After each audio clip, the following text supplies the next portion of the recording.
Climate change is affecting the lives of the poorest in our world today. People like Melanie from Burundi. Melanie has been trained in new agricultural techniques that have helped her grow sunflowers. This has given her extra income to live on.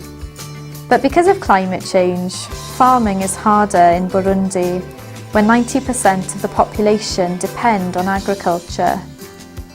As Christians, we have a responsibility to speak up for people like Melanie.